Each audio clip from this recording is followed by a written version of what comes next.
Hello বন্ধুরা, তোমাদের সবাইকে আমার চ্যানেল কুকিভাই স্বাগতম। আশা করি তোমরা সবাই খুব ভালো আছো, আমিও ভালো আছি। তো আজকে আমি তোমাদের সাথে শেয়ার করতে চলেছি মুগলাই চিকেনের রেসিপি। আমার মনে হয় চিকেনের যে কোনো রেসিপি বানানোই ভীষণ সহজ। খুব কমন ইনগ্রেডিয়েন্টসগুলোকে আমরা কিভাবে আগে পরে ইউজ করব বা কিভাবে ইউজ করছি তার উপরে ডিপেন্ড করছে চিকেনের টেস্ট। তো চলো দেখে নিই কীভাবে এই রেসিপিটা বানাতে হবে। সবার প্রথমেই নিয়ে নিচ্ছি 500 গ্রাম চিকেন, আর 2 বড় চামচ জিঞ্জার গার্লিক পেস্ট, আর নিচ্ছি 15 থেকে 20 পিস কাজু বাদাম, যেটাকে আমি খুব ভালো করে 10 মিনিটের জন্য ভিজিয়ে রেখে দিয়েছি। 2 চামচ এবং তার সাথে আরও হাফ চামচ নিচ্ছি মিষ্টি দই, এবং 2 চামচ ও তার সাথে আরও হাফ চামচ নিচ্ছি দই, মানে যেটা টক দই। সাথেই নিয়ে নিচ্ছি 2 বড় চামচ ফ্রেশ ক্রিম এবং 2 বড় চামচ ঘি। আর নিয়ে নিচ্ছি 2টো মিডিয়াম সাইজের পেঁয়াজ, যেটাকে আমি খুব রাফলি কেটে নিয়েছি। আর আমি এখানে নিয়ে নিয়েছি কিছু গোটা গরম মশলা এবং কিছু গুঁড়ো মশলা। এবার আমি গ্যাসের ফ্লেমটা অন করে কড়াইতে দিয়ে দিচ্ছি 1 বড় চামচ ঘি, আর ওয়েট করব ঘিটা মেল্ট হয়ে যাওয়ার। ঘিটা মেল্ট হতেই আমি কড়াইতে দিয়ে দেব একটা বড় দারচিনির টুকরো, 4টে এলাইচি এবং 10 থেকে 12টা গোলমরিচ। কিছুক্ষণ নাড়াচাড়া করার পরে যখন গরম মশলার স্মেলটা বের হতে শুরু করবে, তখন কুচনো পেঁয়াজটাকে অ্যাড করে দেব।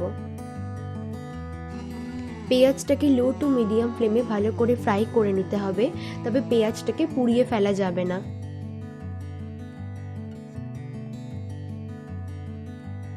পেঁয়াজটা ভালো করে ফ্রাই হয়ে যাওয়ার পরে গ্রাইন্ডারে পেস্ট করে নেব।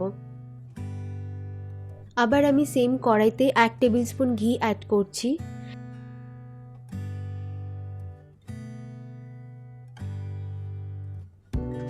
ঘি মেল্ট হয়ে যাওয়ার পরে পেস্ট করে নেওয়া পেঁয়াজটাকে কড়াইতে দিয়ে দেব।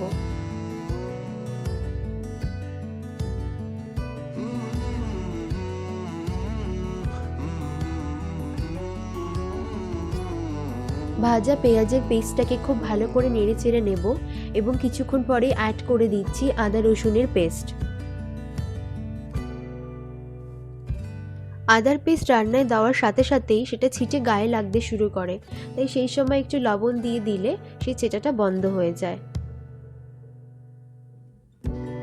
আদা রসুন এবং পেঁয়াজের রস মেল্টে চলে যাওয়ার পরে আমি অ্যাড করে দিচ্ছি নর্মাল টক দইটা।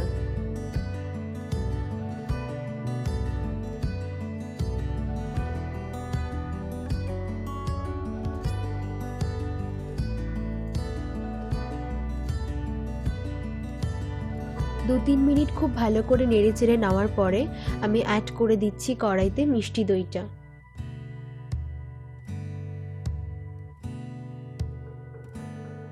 এবার মিষ্টি দইটাকেও বাকি ইনগ্রেডিয়েন্টসগুলোর সাথে খুব ভালো করে নেড়েচেড়ে নেব, এবং কড়াইয়ের সাইড থেকে যখন তেল ছাড়তে শুরু করবে তখন আমি অ্যাড করে নিচ্ছি 1 বড় চামচ ধনে গুঁড়ো, 1 বড় চামচ জিরে গুঁড়ো, 1 ছোট চামচ হলুদ গুঁড়ো এবং 1 বড় চামচ লাল মির্চ গুঁড়ো।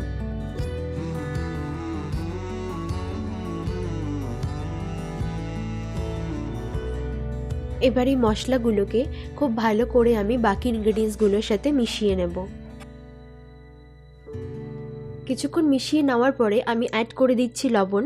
লবণটা আপনারা আপনাদের স্বাদ অ্যাকর্ডিং অ্যাড করে নেবেন।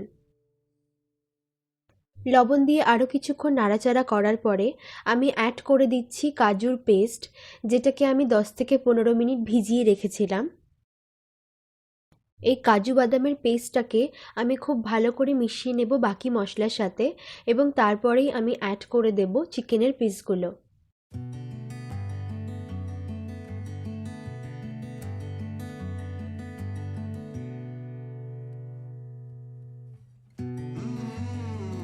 এই চিকেনের পিসগুলোকে খুব ভালো করে মশলার সাথে মিশিয়ে নিতে হবে, এবং তারপরেই আমি অ্যাড করে দিচ্ছি 2 ছোট চামচ লবণ, এবং এই লবণটাকেও আপনারা আপনাদের স্বাদ অ্যাকর্ডিংলি অ্যাড করবেন।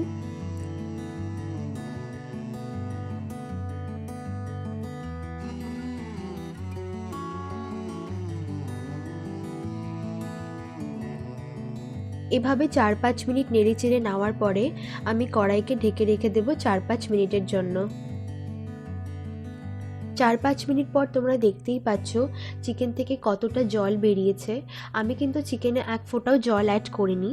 এবং এরপর তোমরা কিছুটা নেড়ে চেড়ে নাও, আর তার সাথে এটাকেও চেক করে নেবে যে চিকেনটা আমার হালকা সেদ্ধ হয়েছে কিনা। তোমরা দেখতেই পাচ্ছ আমার চিকেনটা পুরোটা সেদ্ধ হয়নি, আরও কিছুক্ষণের জন্য আমাকে চিকেনটাকে কুক করতে হবে।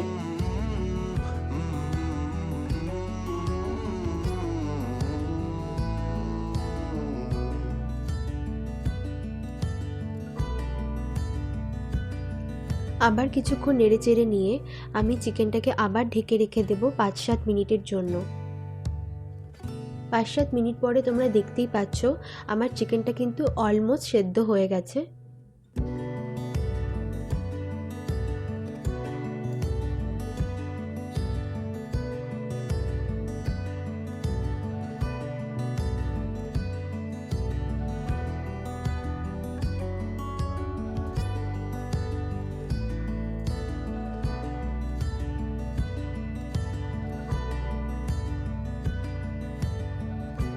এবার আমি অ্যাড করে দিচ্ছি 2 বড় চামচ ফ্রেশ ক্রিম। আর ফ্রেশ ক্রিমটাকে আমি চিকেনের সাথে খুব ভালো করে মিশিয়ে নেব।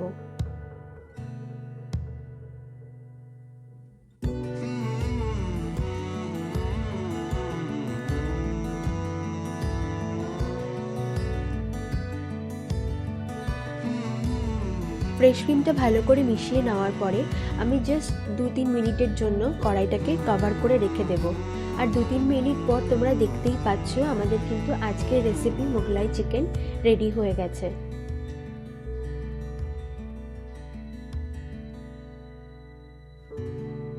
তাহলে তোমরা দেখতেই পেলে কত ইজিলি তোমরা বাড়ির কিছু কমন ইনগ্রেডিয়েন্টস দিয়ে একটা নতুনত্ব চিকেনের ডিশ বানিয়ে খেতে পারবে।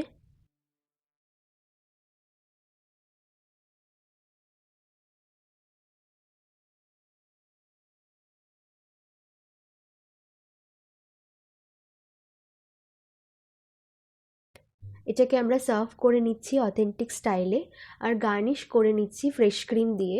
তোমরা চাইলে যেভাবে যে কোনো পাত্রে সার্ভ করে যেভাবে খুশি গার্নিশ করতে পারো। এটাকে তোমরা নান, রুমালি রুটি যে কোনো কিছুর সাথে নিতে পারো। যদি তোমাদের আমার আজকের ভিডিও ভালো লেগে থাকে তাহলে আমার ভিডিওটাকে লাইক করো, শেয়ার করো, আর আমার চ্যানেলটাকে সাবস্ক্রাইব করে দিও। Thank you for watching this video.